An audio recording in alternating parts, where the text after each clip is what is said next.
Greetings, gentlemen. Over the next few weeks, I want to walk you through a great plan for how to disciple your kids well. I'm going to do this over multiple weeks, so I have to keep checking back every week, but we're going to walk through a series of 7 questions.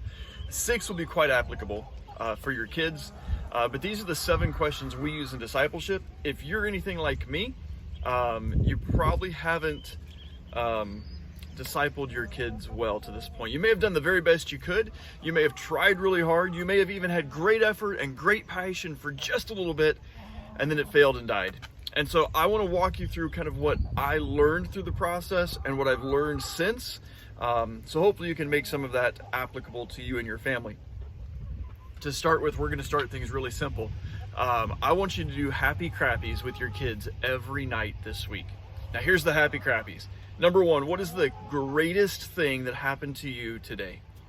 And then be quiet and let the kids talk. If they want to talk about their Barbies or a game they played, or bath time was amazing, or maybe something good that happened at school if they're up in school age. But just ask them, you're happy. What is the greatest thing that happened to you today?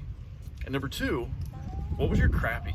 What was the worst thing that happened to you today? Now, if everything was great, maybe the crappy just wasn't quite as good. If the whole day was rotten, maybe your happy just wasn't quite as bad, right? So everybody's got a high point in their day and a low point in their day. Some days they're really high and really low, and some days they're pretty close.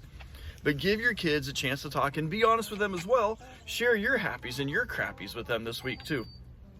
This is something my family did almost every night, especially during the teenage years in our family. We really kind of grabbed this by the horns and did it regularly because it gave us a chance to know what really was going on in our kids' life, and it gave them a chance to know what was going on in our life.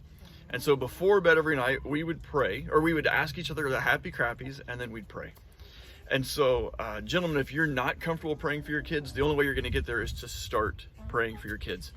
And so get your kids together, get your family together, maybe at supper, or maybe after supper, before baths, or after baths, before bed. But just ask them, what was the greatest thing that happened to you this week? What is the worst thing that happened to you this week or today, if you're doing this daily, every day?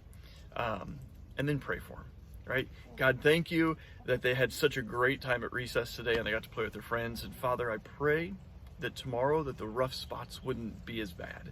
Lord, I pray that mean kid would go away. I pray that he would be nice. God, I pray that the struggle they're having in their homework, that it would make sense. God, that math would just make sense to my teenager. Whatever it is. But just pray simple like that. Love on them, give them a hug and a kiss, and send them to bed. 2 questions for discipleship every day this week. What's your happy? What's your crappy? See you next week.